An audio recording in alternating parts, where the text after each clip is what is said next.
In a way, the US is the only hope because there are lockdowns in Mumbai, lockdowns in other states. Our movies where suddenly they go to Switzerland and start dancing. Yeah.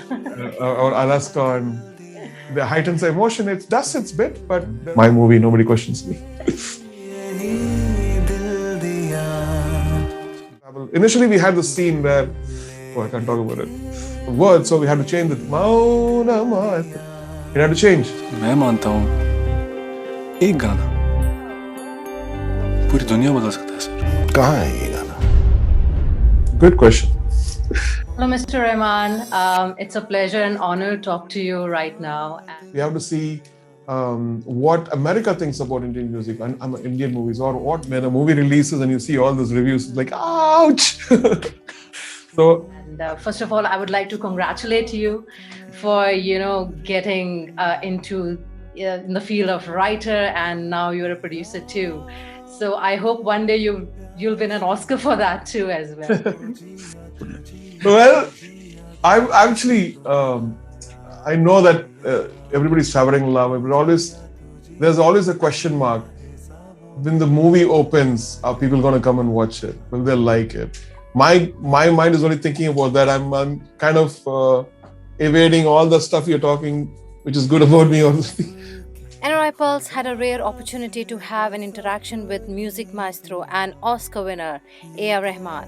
This was for his upcoming movie 99 Songs, and with this film, he is turning into producer and writer. नाम क्या?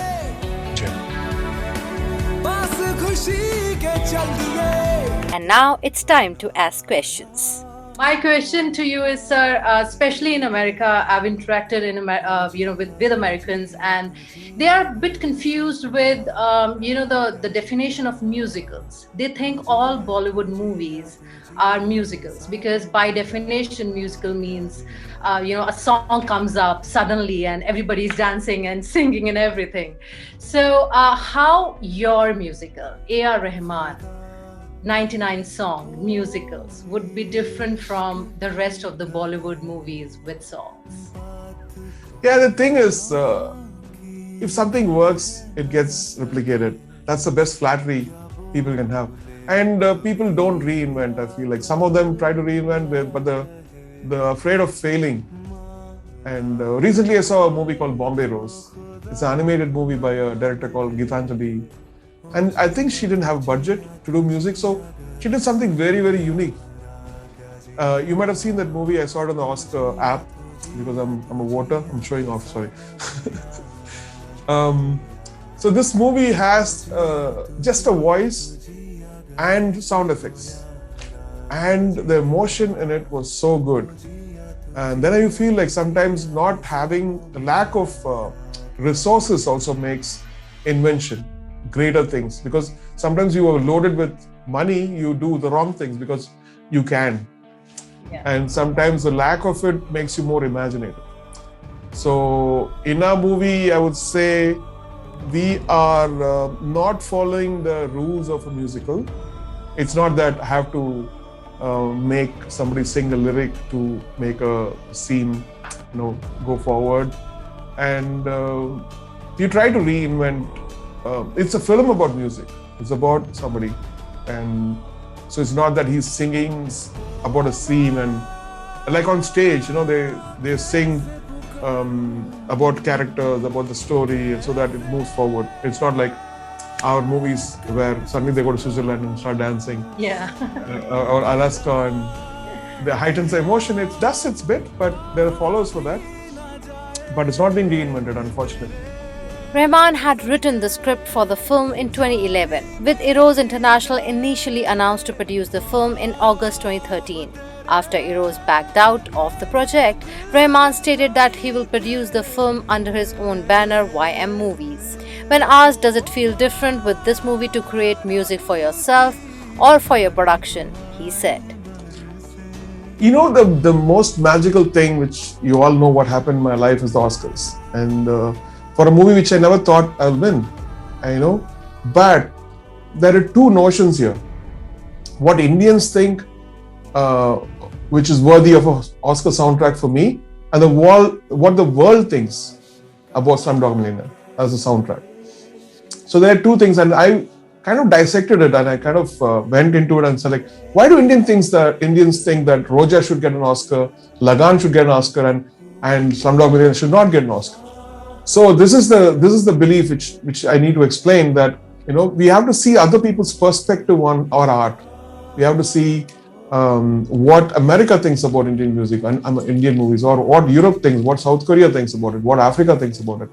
And this is the question which I kept asking: why do we watch Avengers, and why do we see an American hero saving the world, an American hero saves Mars, an American hero saves Moon? What is happening to Indian heroes? What are they doing? And the company started with that question, like, why can't we do movies which are imaginative? Why does an Ang Lee comes and does a Life of Pi here? Why can't Indian companies think about? Why are we only talking about caste and religion and stuff which pulls us down? Why can't we be more imaginative and serve the world with artistry? But I can make a movie which I believe in, which I've been in a way multicultural. I've been in the US, I've worked in Hollywood, I've worked in England, I've worked in India. So I don't have anything to lose but to try something new. This film is the debut directorial for Vishwesh. What I said to Rahman Saab was that there was something about taking the sound, the Indian sound, and then bringing a very international syntax to it. But it was still deeply rooted within the culture of being Indian and using ragas, and sometimes using things orchestrally, or bringing a cappella into a village song, using lyrics in a very intelligent way. So there was a lot of innovation from the very first album that he's put out, that someone like me, who was young and impressionable at the time, so if A.R. Rahman was the shower of rain, I was the seed. And now, when he decides to elect me to film this, then I have to bring it to fruition. Around 1,000 auditions took place until the makers finalized Ehan and Adlisi as the lead actors. When asked how difficult it was to produce music in 3 languages, Tamil, Telugu and Hindi, AR said, "This nightmare of doing 3 languages is, for a composer and for a filmmaker, is definitely a nightmare. But it's incredible. Not many people can do it. And I've been lucky to work with Mani Ratnam, where Roja was a 3-language thing, Bombay was a 3-language thing, Dil Se was a 3-language thing. Every movie of his, till at least the first 15 years, was 3-language. So we learned the art of trying to make it work with lip sync and also make it very cohesive. So when I did this one, I intended it to be only Hindi actually. That's why the cast is from North India. Then Gio saw the movie. I said, it's about music. Why can't you do it in 3 languages? It'll be easy because you have a new cast and be important for us business-wise. And I was like, 14 songs. And before that, I would have made only 5 songs.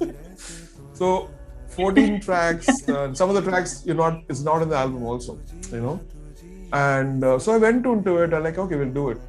And initially it was like, okay, let's translate the songs and put it. And then I heard it and it sounded horrible. I said, no, come back. I had like 4 writers sitting there. I watched the movie. I said, take how many ever songs you want. And you divide yourselves and give me something brilliant.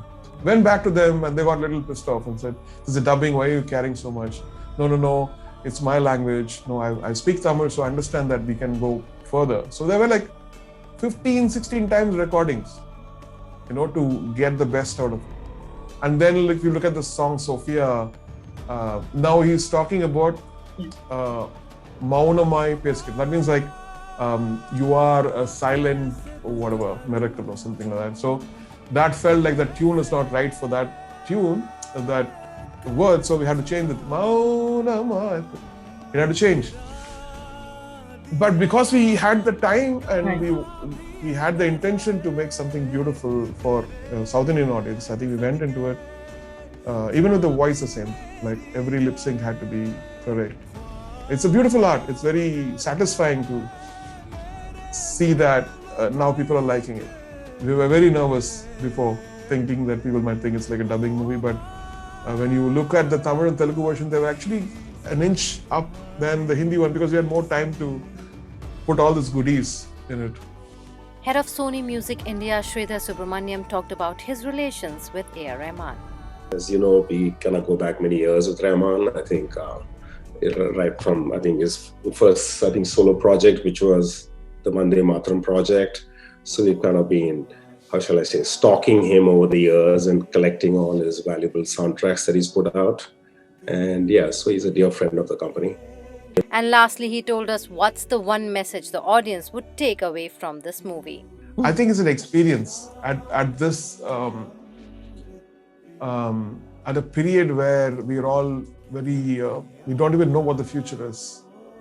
I think this movie will definitely bring hope into your life because it talks about dreams. It talks about how do you struggle and come out as a winner, and it talks about the internal struggles of a creative person, which I don't think you've seen any movie dealt with it. It's all about external fighting villains or shooting, terrorists and all this stuff. Nobody talks about internal insults, internal, and the whole world is talking about mental health. What is mental health? It's thinking that you're not good enough or thinking that you don't have a future. Makes people commit suicide, makes people depressed, takes the human ability to excel and brings it down to a zero level, I think. And so here we're dealing with stuff where somebody's going through that in a way. And music in a way, what we try to do is the line in the trailer which says that music is the last magic left in the world. And so if I'm creating something, if I'm writing something in the room, there is no dilution in it. It just reaches the same way on your headphones or on the speakers. So sometimes I feel so blessed that I should be super responsible, and it scares me, terrifies me. So every note is checked, every note is responsible, every note is intended to do good things, I would say. 99 Songs releases April 16th. Yeah, but the scariest part is a release. Sometimes, when a movie releases and you see all those reviews, it's like, ouch! So I think that's why I'll suggest everyone come with very low expectations. But you've seen the trailer, so you know what the movie's about. But come with very low expectations. Music इस दुनिया का एक आखिरी बचा हुआ जादू है। जादू में भरोसा करती हो ना? Namita Dogra, Sudan, Atlanta, Georgia for NRI Pulse.